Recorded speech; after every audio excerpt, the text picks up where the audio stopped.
Sambil nunggu yang lain, langsung aja kita mulai pertemuan kita pada hari ini.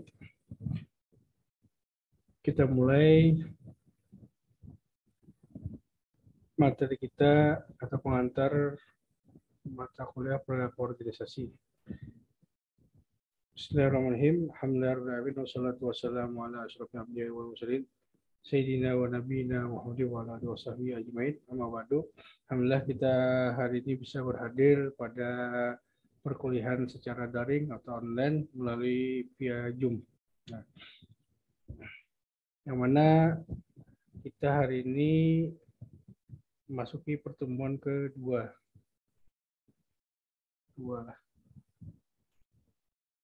Pertemuan kedua minggu depan berarti semua makalahnya dikumpul lah.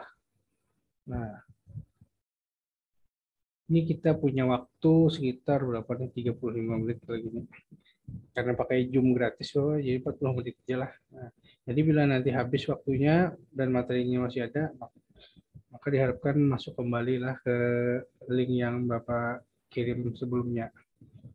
Oke, untuk mempersingkat itu, kita mulai. Perilaku organisasi. Nah, pengantar. Manusia itu adalah pendukung utama suatu organisasi atau faktor utama berjalannya sebuah organisasi. Dan perilaku manusia di dalam organisasi itu adalah awal dari perilaku organisasi itu. Jadi manusia itu adalah dia merupakan faktor pendukung, faktor utamanya dalam melaksanakan atau menjalankan sebuah organisasi. Nah, jadi itu penting bahwa manusianya itulah yang menjalankan organisasinya. Nah, jadi itu faktor utamanya adalah manusia. Kemudian agar tujuan organisasi itu dapat mencapai sasarannya, maka yang menjadi hal paling penting itu adalah dipelajari aspek-aspeknya. Aspek-aspek yang mempengaruhi perilaku manusia itu di dalam organisasi. Nah, nanti dijelaskan nanti pada slide-slide selanjutnya atau pada pertemuan selanjutnya. Jadi aspek apa saja yang mempengaruhi perilaku manusia biasanya bisa dilihat dari sisi individunya. Sisi individu itu apa? Karakteristiknya. Nah, misalnya itulah contohnya. Ini pengantar dulu. Kemudian uraian dalam pembahasan masalah perilaku organisasi ini akan memberikan pengetahuan yang mendasar mengenai betapa pentingnya faktor perilaku manusia itu dalam sebuah kegiatan organisasi. Jadi manusia itu menjadi faktor utama dalam penggerak sebuah organisasi. Nah, jadi dan perilakunya itulah yang menjadi sasaran objek dalam kuliah kita ini. Sasaran objek.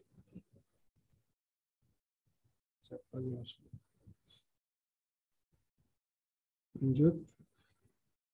Pengertian perilaku organisasi secara garis besar atau secara umumnya, perilaku organisasi itu dikenal sebagai bidang studi yang menyelidiki pengaruh yang dimiliki oleh individu, kelompok, maupun struktur terhadap perilaku dalam organisasi, yang mana bertujuan untuk menerapkan ilmu pengetahuan semacam ini guna meningkatkan keefektifan suatu organisasi. Jadi, perilaku organisasi itu adalah ilmu yang menyelidiki atau studi atau yang mempelajari apa saja pengaruh-pengaruh yang dimiliki seorang individu ataupun kelompok ataupun struktur di dalam organisasi itu. Ya, itu pengaruhnya seperti apa terhadap berjalannya sebuah organisasi. Nah, yang mana ia bertujuan untuk menerapkan ilmu pengetahuan tadi.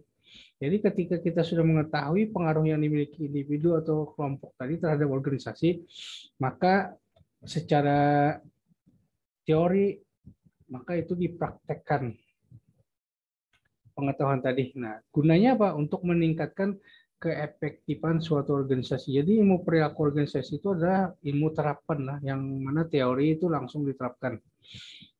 Nah, jadi apa yang menyebabkan organisasi itu mampu berjalan sesuai tujuannya. Nah, itulah perilaku organisasi. Jadi yang dibahas itu adalah pengaruh-pengaruh yang ditimbulkan dari perilaku individu maupun kelompok ataupun struktur yang ada di dalam sebuah organisasi. Kemudian perilaku organisasi itu diketahui bahwa dia adalah suatu studi yang menyangkut aspek-aspek tingkah laku manusia. Ya, aspek-aspek tingkah laku manusia itu macam-macam lah, baik itu mengenai kepribadian, kemudian kepemimpinannya, motivasinya, sikapnya. Nah, itu aspek-aspek itu. Nah, itu yang mempengaruhi dalam berjalannya sebuah organisasi. Nah, jadi aspek itu nanti akan menimbulkan pengaruh atau dampak terhadap organisasi. Nah, baik terhadap manusianya ataupun organisasinya itu sendiri.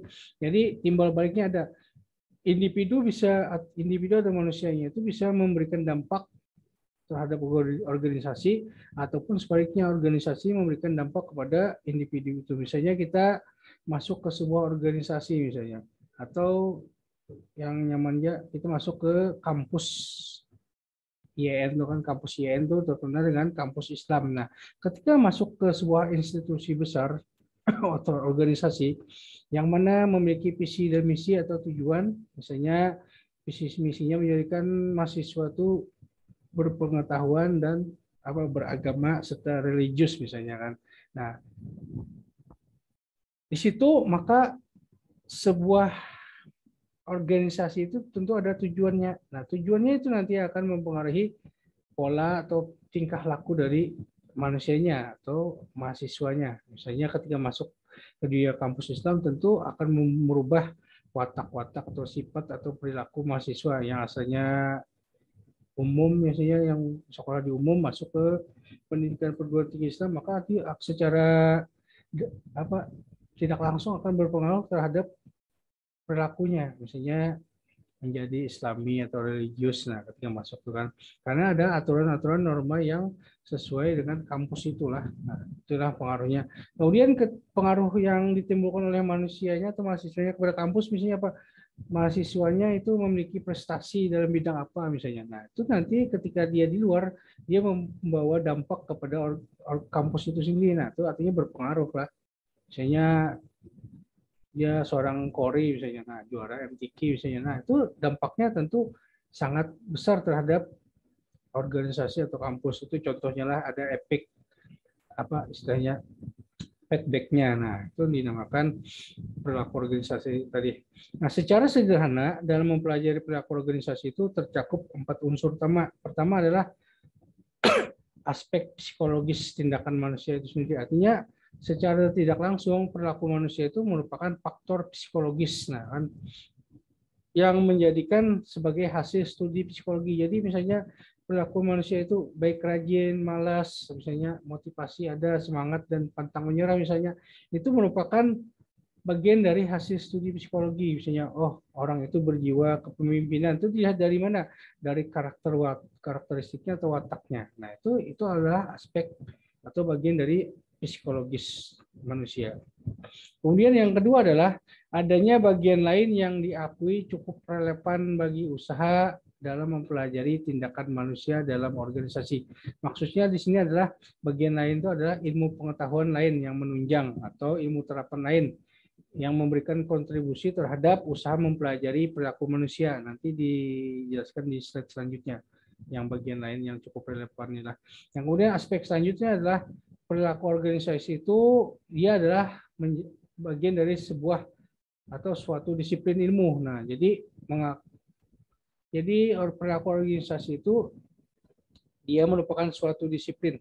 Nah, mengakui bahwa individu itu dipengaruhi oleh bagaimana organisasi itu diatur dan siapa yang mengawasi mereka. Jadi disiplin yang mengaturnya siapa? Ketua wisata atau manajer. Nah, dan yang mengawasi mereka siapa? Nah, itu kan tentu ketika diatur dan diawasi itu perlu kedisiplinan. Nah, itu maksudnya lah. Oleh sebab itu, struktur organisasi itu memegang peranan penting dalam membahas perilaku organisasi. Jadi struktur itu misalnya dari ketua, sekretaris, wakil, bendahara, dan sebagainya, sampai ke bagian-bagian bidang-bidang lainnya, itu harus disiplin dalam pembagian tugasnya, sesuai koridor tugas masing-masing. Nah, sehingga dengan kedisiplinan itulah nanti akan berdampak kepada kemajuan sebuah organisasi atau bergeraknya sebuah organisasi. Itu aspek yang ketiga. Aspek keempat adalah meskipun kita menyadari bahwa adanya masing-masing individu memiliki keunikan masing-masing atau karakteristik yang berbeda-beda. Nah, tetapi secara organisasi dalam perilaku organisasi itu yang lebih ditekankan itu dalam sebuah organisasi itu adalah kepemimpinan seorang manajer atau pemimpin atau ketuanya. Nah, jadi seorang manajer itu dituntut lebih dalam menjalankan organisasinya. Nah, jadi yang lebih ditekankan itu seorang manajer, kepemimpinan seorang manajer. Nah, supaya apa? Supaya tujuan organisasi itu tercapai sesuai dengan visi misinya. Nah, jadi dengan demikian selalu diusahakan agar usaha masing-masing individu itu harus selaras dengan tujuan organisasi. Nah, yang menyelaraskan tujuan individu dengan organisasi tentu yang lebih banyak ditekankan di sini adalah seorang manajer atau pimpinannya. Nah, itu biasanya. Nah, itulah 4 aspek atau 4 unsur utama yang secara sederhana dapat kita pahami dalam mempelajari perilaku organisasi tadi. Nah, jadi poinnya tadi ada 4 dalam mempelajari perilaku organisasi tadi. Pertama ada aspek psikologis, kedua ada bagian lain atau ilmu pengetahuan lain yang menunjang dalam mempelajari tindakan manusia dalam berorganisasi. Ketiga adalah perilaku organisasi itu sebuah suatu disiplin. Nah, kemudian yang keempat adalah yang lebih ditekankan itu adalah peranan seorang manajer atau pimpinan. Nah, perilaku organisasi dapat dipahami lewat suatu penelaahan. Jadi kita dalam memahami materi perilaku ini kita telaah dulu. Bagaimana organisasi itu dimulai? Biasanya kan dimulainya dari mana? Dari awal misalnya pemilihan ya kan. Nah, pemilihan HMJ atau HMPS itu kan ada setahun masa jabatan. Nah, selama 1 tahun itu bagaimana proses tumbuh kembangnya dan bagaimana strukturnya, kemudian proses dan nilai akhirnya bagaimana evaluasinya. Nah, apakah itu bisa dipelajari dan disesuaikan pada lingkungannya, misalnya kan. Nah, sekarang ini kan kita lingkungannya apa? Nah, lingkungannya COVID nih lah. Nah, itu bagaimana menjalankan struktur organisasi itu di masa-masa pandemi itu. Nah, kayak Pak, kalau kayak normal bang lah, dibatasi gerak geriknya. Nah, itu bagaimana kita mengoptimalisasikan sebuah peranan masing-masing individu itu atau kelompok dalam menjalankan fungsinya terhadap organisasi. Nah, itulah. Itu kita bisa mentelaah sejauh mana kebutuhan-kebutuhan dalam organisasi itu bisa diperankan dari sisi perilaku manusianya atau individunya atau kelompok. Nah, sehingga tujuan-tujuan dari organisasi itu tetap tercapai. Nah, itulah secara sederhana. Nah, ini yang kedua tadi, yang bagian relevan tadi. Disiplin ilmu yang mendukung perilaku organisasi itu diantaranya adalah bahwa ada ilmu terapan atau bidang ilmu terapan lain yang dibentuk berdasarkan kontribusinya dari berbagai jumlah bidang yang berkaitan dengan perilaku. Jadi dalam membahas perilaku ini ada beberapa kontribusi ilmu terapan lainnya. Misalnya bidang-bidang utama itu diantaranya adalah ilmu psikologi, kemudian ilmu psikologi sosial, sosiologi, dan antropologi. Dari 4 ilmu inilah, ilmu terapan inilah yang membantu di dalam mempelajari ilmu perilaku organisasi. Nah, psikologi itu apa misalnya? Ilmu pengetahuan yang berusaha mengukur, menjelaskan, dan terkadang mengubah perilaku manusia dan makhluk lain. Artinya ilmu jiwa lah. Psikologi ini lebih umumnya dikenal dengan ilmu kejiwaan, di mana seseorang dapat berubah atau diukur wataknya atau kepribadiannya berdasarkan ilmu-ilmu yang ada di ilmu psikologi. Misalnya bagaimana memotivasi seseorang yang lagi patah hati misalnya. Nah, itu ada solusinya misalnya karena itu ilmu terapan. Nah, itu ilmu yang mengaturnya adalah psikologi. Nah, misalnya ke psikiater. Kemudian psikologi sosial. Psikologi sosial ini hampir sama dengan psikologi tadi, cuma ada tambahannya sosial. Jadi dia memadukan konsep antara psikologi dan sosiologi. Jadi 2 ilmu psikologi dan sosiologi. Yang fokusnya adalah pada pengaruh seseorang terhadap orang lain. Jadi hubungan interaksi seseorang dengan orang lain itu apakah berdampak pengaruhnya terhadap perilaku seseorang. Misalnya kita berkawan dengan orang-orang yang pintar tentu ada pengaruhnya. Minimal kita dapat jawaban yang benar misalnya ya lah. Nah, berkawan dengan kawanan yang ketujuh mahasiswi nih nonton drakor minimal tuh 4 juga nonton drakor. Nah, itu contohnya lah. Itu psikologi sosial. Kemudian sosiologi. Sosiologi biasanya adalah ilmu yang mempelajari tentang hubungan interaksi baik itu bersifat lingkungan sosial maupun kultural mereka. Jadi hubungan interaksi antar sesama manusia, nah itu yang membahas adalah ilmu sosiologi. Nah, ini penelitiannya menitik beratkan pada kelompok. Jadi kelompok, nah misalnya kan ada di kampus itu mahasiswa yang suka beraktivis, misalnya berorganisasi itu kelompok lain lagi, ada yang suka main bola misalnya. Nah, itu secara sosiologi itu yang mempelajarinya. Kemudian yang terakhir ada antropologi. Nah, ilmu antropologi ini dia membahas tentang studi kemasyarakatan. Nah, biasanya yang dipelajari adalah tentang aktivitas manusianya di dalam masyarakat seperti adat istiadat, budaya, pengetahuan, teknologi, maupun ilmu pengetahuannya. Nah, itu yang membahas adalah ilmu antropologi. Nah, biasanya di dalam ilmu sejarah itu kan, ini ilmu antropologi ini bagian dari ilmu penunjang sejarah biasanya. Jadi aktivitas-aktivitas misalnya kampus kita dikenal dengan kampus religius. Nah, itu bagian dari antropologi juga yang mempelajari bahwa di kampus kita itu nilai-nilai budaya Islam itu diterapkan di kampus, misalnya budayanya jelas. Lain syariat, lain budaya. Nah, jadi misalnya budaya berhijab, misalnya kan pakaian religius, misalnya kan, di mahat tuh kan harus kayak apa tuh kan. Nah, itu antropologi yang mempelajarinya. Nah, demikian 4 ilmu terapan yang memberikan kontribusi kepada ilmu perilaku organisasi. Nah, tujuan dalam mempelajari ilmu perilaku organisasi itu apa? Secara praktis. Nah, kita ini kan cari yang praktis ya lah.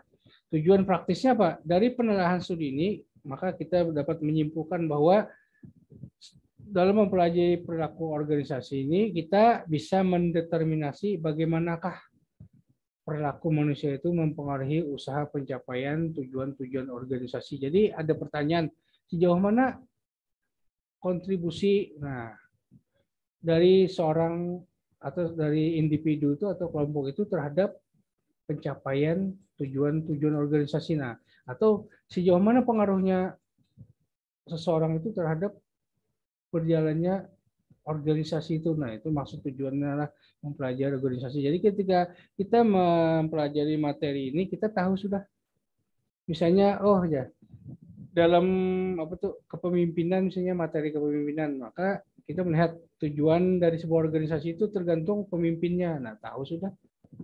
Jadi pengaruh pemimpin itu akan berdampak terhadap berjalannya organisasi, apakah tercapai atau tidak. Nah, misalnya dilihat dari struktur organisasi itu berpengaruh adakah juga. Nah, itu termasuklah. Nah, jadi tujuan dari mempelajari itu kita bisa melihat sudah menterminasi istilahnya itu kita sudah kalau menghayal, membayangkan sudah sejauh mana usaha-usaha dari perilaku manusia itu berpengaruh terhadap pencapaian tujuan dari organisasi. Itu tujuan utamanya dari sebuah perilaku organisasi atau studi perilaku organisasi itu yang kita pelajari ini. Nah, itu tujuan utama kita mempelajari ini. Nah, terakhir kesimpulan, habis berarti materi ini. Kesimpulannya adalah bahwa ada beberapa hal yang sangat penting untuk diperhatikan. Pertama, kita ketahui bahwa perilaku organisasi itu adalah dia merupakan suatu bidang ilmu pengetahuan interdisipliner. Nah, artinya ada beberapa cabang ilmu pengetahuan yang membantu dalam memahami atau mempelajari perilaku organisasi tadi yang Bapak sebutkan, yang 4 tadi lah sebelumnya tadi, kayak ilmu psikologi, psikologi sosial, sosiologi dan antropologi, ataupun ilmu lainnya yang bisa memberikan kontribusi terhadap perilaku organisasi ini, sehingga bisa memanfaatkan hasil dari cabang ilmu lain itu ke dalam perilaku organisasi. Nah, kedua, walaupun mendapat sumbangan dari ilmu lain, nah kan dari bidang ilmu lain kan kayak psikologi, tetapi ilmu perilaku organisasi itu dia tetap berdiri sendiri. Ya, kenapa bisa berdiri sendiri? Karena pusat perhatiannya hanya tertuju pada perilaku manusianya di dalam berorganisasi. Nah, kalau ilmu lain tadi kan sekedar ilmu bantu aja. Misalnya mengetahui watak seseorang itu yang membantunya adalah ilmu psikologi. Nah, jadi perilakunya ini tetap menjadi fokus perhatian dalam mempelajari ilmu perilaku organisasi. Nah, jadi fokus utamanya adalah tentang perilaku manusia tadi. Ketiga, nah yang ketiga ini, PO atau perilaku ini memberikan arah dan petunjuk bagi pencapaian tujuan organisasi dengan lebih baik lagi. Jadi ketika kita sudah paham dengan perilaku organisasi tadi, apa saja yang aspek-aspek tadi yang mempengaruhi tadi, nah itu bisa menjadi arah dan petunjuk kita dalam mencapai suatu organisasi itu supaya tercapai. Misalnya kita melihat dalam diri seorang pemimpin itu misalnya, nah dia memperhatikan anak buahnya dengan baik misalnya. Tentu itu akan berdampak dengan motivasi anak buah itu dalam menjalankan tugas dan fungsinya. Nah, peranannya jadinya diperhatikannya anak buah itu juga akan berdampak terhadap berjalannya sebuah organisasi, apakah efektif, efisien. Nah, itulah. Nah, jadi petunjuk arah tuh. Kita ketika sudah mempelajari teori-teorinya ini sudah menjadi petunjuk, istilahnya tuh petanya dapat sudah, GPS-nya dapat sudah, hendak menuju kemana ada sudah peta GPS-nya kan. Nah, itu arahnya sudah. Jadi tinggal prakteknya aja lagi. Nah, hal ini berbeda dengan ilmu psikologi dan sosial yang hanya memberi bantuan untuk dapat mengerti dan menguraikannya. Jadi berbeda dengan ilmu terapan lainnya seperti ilmu psikologi tadi. Ilmu psikologi itu hanya memberikan solusi, misalnya orang patah hati itu supaya ada patah hati lagi seperti apa misalnya, atau orang yang malas itu diberikan motivasi misalnya seperti ini, seperti ini, seperti ini, misalnya kita berikan solusi lah. Tetapi selanjutnya diserahkan kepada si individu itu sendiri apakah dia mau menjalankan solusi tadi atau tidak. Nah, berbeda halnya dengan ilmu perilaku organisasi. Ketika sudah ada hasil dari cabang ilmu lainnya itu, maka itu dimanfaatkan teorinya. Misalnya kita melihat karakteristik seseorang melalui ilmu psikologi. Karakteristik seseorang itu dilihat dari sukunya, misalnya Batak, misalnya Banjar dan sebagainya. Maka kita ketika sudah melihat watak atau karakteristik itu, kita langsung menerapkan, misalnya dalam sebuah rapat misalnya, atau sebagaimana di jalannya organisasi itu, maka seorang pemimpin itu harus melihat karakteristik anak buahnya. Nah, misalnya orang Batak misalnya kan keras, biasanya maklumi aja pandai keras. Nah, itu ada toleransinya dalam berorganisasi. Jadi ketika sudah tahu tadi ilmunya tadi, maka langsung praktek. Nah, jadi ilmu PO ini dia bersifat terapan atau penerapan langsung teori itu ke dalam sebuah praktek. Nah, misalnya bagaimana memanajemen konflik atau stres anggotanya di dalam berorganisasi, tentulah vakum biasanya organisasi yang vakum itu kadang, nah itu ada jenuh kadang. Nah, bagaimana memotivasinya? Tentu kita sudah melihat teori-teorinya dulu. Nah, dari teori-teori itulah kita langsung mempraktekkan melalui apa kepemimpinan tadi misalnya. Nah, itulah kenapa ilmu perilaku ini merupakan ilmu terapan, berbeda dengan ilmu lain. Dia hanya bersifat bantuan ya, bantuan untuk bisa membantu menguraikan atau mengerti. Nah, atau dengan kata lain, PO ini berhubungan dengan pemanfaatan pengetahuan bagi pencapaian tujuan organisasi sebagaimana yang diharapkan. Nah, habis sudah. Pada hari ini kira-kira ada yang ditanyakan mengenai materi kita? Nah, jadi intinya lah perilaku organisasi itu faktor utamanya yang menggerakkan sebuah organisasi kita tahu sudah adalah manusia itu sendiri. Nah, jadi dari manusia itu kita lihat dalam pembahasan materi nanti yang dibahas adalah tentang perilakunya, perilaku manusia itu baik itu secara individu, kelompok maupun dari secara struktur organisasi. Jadi secara struktur organisasi itu dilihat ada pimpinannya, wakil, sekretaris dan sebagainya. Itu akan berdampak terhadap perilaku di dalam berorganisasi. Nah, itulah. Demikian uraian singkat dari Bapak. Mudah-mudahan apa yang disampaikan tadi ada manfaatnya. Kalau ada yang ingin tanyakan bisa.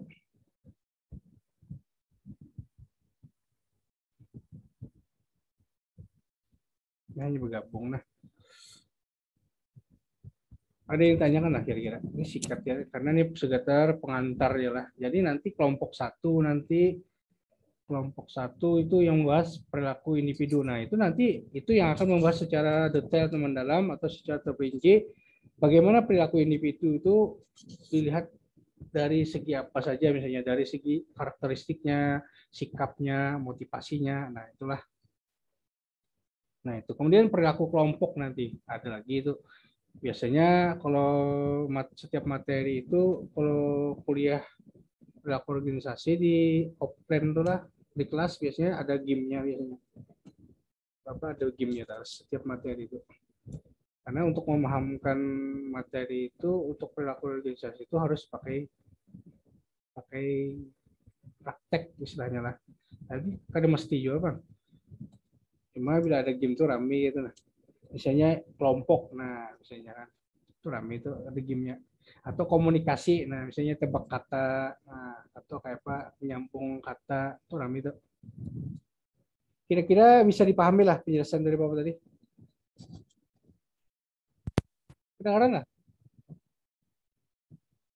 Pina ungut-ungut nih. Kedengaran. Oh, ini ampun Bapak ini pina error anunya lah. Kalau wadah ulun tadi Pak, suara pian tuh kadang muncul, kadang kada gitu Pak Ai. Oh iya. Tapi pian tuh pandir ja. Oh iya, berarti ini nah, anunya ini nah. Pak Kastiana anak Bapak tadi tarik-tariknya. Pina error nih. Cocokan kabel jadi. Nah, jadi minggu depan lah komtinya ya mawar ada kok nih. Mawar nanti semua seperti biasa, seperti semester kemarin. Nah, bosan juga sudah ketemu Bapak nih lah 2 kali sudah. Online terus nih Bapak nih aja. Karena kawan hendak di kelas 15 orang aja tanggung. 15 nih kali bagi berapa orang nih? 2 SKS, 3 kali sesi misalnya, 2 kali sesi. 6 SKS misalnya. Nah, banyak beneran nih tuh. Jadi seadanya lagi. Mudah-mudahan apa yang disampaikan itu bisa dipahami lah yang Bapak sampaikan tadi. Sekedar pengantar ya, nanti kelompok selanjutnya nanti yang membahas secara lebih mendalam. Ini pengantarnya lagi. Nah, jadi macam-macam tuh sampai yang terakhir tuh budaya organisasi lah. Nanti untuk tugas akhirnya itu karena bikin video nanti. Video kreativitas apa misalnya tentang perilaku organisasi, misalnya tentang kepemimpinan dan sebagainya tuh. Jadi ada menjawab soal gak kayak itu juga. Kayak ini Google cari jawaban. Bikin kreativitas video loh, siapa tahu videonya ini laku di YouTube lah. Cuan kita. Nah itu. Jadi ada juga anunya kreativitasnya. Nah untuk paling UTS sebenarnya yang mana soal biasanya Bapak ada game-nya. Tapi ya offline ini susah, online ini susah pakai game lah. Waktu terbatas dan untuk diskusinya kayak biasa lah di WA. Ini sudah ada yang kuliah di kelas lah, Bapak lihat begini jam. Pakai apa? Sudah Pak. Sudah ada dua mata kuliah. Dibagi 3, bagi 3 aja. Apa tuh hibridnya apa? Hibrid Pak. Hibrid. Susah hibrid itu kalau ada alatnya nih. Alat yang gasan yang online itu nah. Kita menjelaskan di papan tulis itu kan harus ada kamera lagi kan. Supaya kedengaran ada alatnya Bapak, yang ada alatnya bisa jangan kampus menyediakan lah. CCTV-nya ada misalnya kan nyaman, tinggal di YouTube pakannya lagi. Itu kan paling materi-materi kayak ekonomi, matematika ekonomi misalnya tuh mau kada mau tuh harus di kelas tuh. Karena menjelaskannya itu kalau dibawa diskusi kan paham begini kan, hitung akuntansi, statistik, coba aja bawa diskusi kan paham. Apa ini aja didiskusikan. Kalau yang kayak gitu ini masih aman lah, masih aman. Jadi online lah kita sementara lah. Punya 15 ikung tambah apa 16 lebihan tuh berarti. Didenda orang 15 juta bila ketahuan Satgas. Hanya hati-hati banget nih mungkin dosen nih. Yang offline di kelas kalau Satgas tiba-tiba datang, nah itu ya 15 juta denda ya. Palar modal bagian itu gak kawin lakian nih. Ya kalau nahuri kita kongsian berapa ada? Suruh mawarnya ganti. Ya sewaktu-waktu karena di sidak bagian Satgas itulah kampus itu. Banyak ngalih juga mencari keramaian. Ini kan kelas sekolah-sekolah sudah diliburkan lagi nih. Misalnya offline timbul gara-gara banyak Omikron mamanya corona datang. Omikron. Habis itu kayaknya politron nggak pulang. Mau mana lah. Mudah-mudahan ya nanti kita bisa offline lah. Secara full, penuh, nyaman. Kalau tanggung tuh kada nyaman. 15 hikungannya. Kebagi-bagi. Kesian bihiri juga yang lain. Supaya adil online aja. Jadi nyaman juga diskusi di grup itu kan kau santai, kau sambil guringin tahu ya lah. Karena membacanya kayak biasa, pokoknya kayak biasa lah kayak semester kemarin. Walau membosankan, mudah-mudahan ada manfaatnya bagi kita. Nah, siapa tahu kan ada hikmahnya juga. Yang penting kau santai kan kau guring sambil kelas jam-jam siang ini kita kan kau guring lagi. Kelas ini jam-jam lapar, jam-jam ngantuk lah. Nah, oke, ya kalau online ini masih kawal begini kan guring. Aja, bila ada lagi yang ditanyakan lah, waktunya sisa 5 menit nih, mati sendiri. Bila tidak ada yang ditanyakan, bisa Bapak akhiri lah. Ada nggak tanyakan? Kalau ada yang tanya, absen bagaimana? Absen nanti, ini sudah hadir semua kalau? Ada kayaknya 1 atau 2 orang yang nggak ada nih Pak. Iyalah, nanti di grup tuh di siapa yang ada hadir, nanti di akun simak Bapak absen. Bapak absenkan secara manual. Jadi Pianja yang absenkan lah Pak? Iya, Bapak aja kan. Papina ada yang lain tuh apa karena kau masuk. Tapi pada siapa yang kada hadir lah. Kira-kira aja nah, alih meeting ini yang di kada hafal orang Bapak. Iya berdusta ya juga Bang. Ini Pak. Mungkin kalau kau masuk tuh gara-gara jaringannya lah. Senujon aja Bapak, nah sangka baik ya di kampung lah. Kalau lagi mati lampu kah jaringannya kah. Ini sempat nongkar jaringannya, rawai kamu. Oke, kita tutup kuliah kita pada siang hari ini. Kuliah singkat secara online 30 menit. Namun di kelas sejam berapa tuh? Nah, jadi ada waktu tuh gasan begini kan guringan ulang sampai sore. Yalah, kita akhiri. Mudah-mudahan apa yang Bapak sampaikan tadi ada manfaatnya bagi kita semua. Dan jikalau pada paham materi pada hari ini, mudah-mudahan paham di lain kesempatan. Nah, karena mesti harus paham hari ini lah. Ini bisa jadi dengan seiring waktunya pahamnya insya Allah. Nah, dengan belajar terus kita ya Allah. Nah, mudah-mudahan bermanfaat bagi kita semua. Mohon maaf, wabillahi taufiq wa hidayah. Wassalamualaikum warahmatullahi wabarakatuh. Silakan yang mau kabur. Waalaikumsalam warahmatullahi wabarakatuh. Oke, Bapak tutup. Waalaikumsalam warahmatullahi wabarakatuh. Terima kasih Pak. Sama-sama.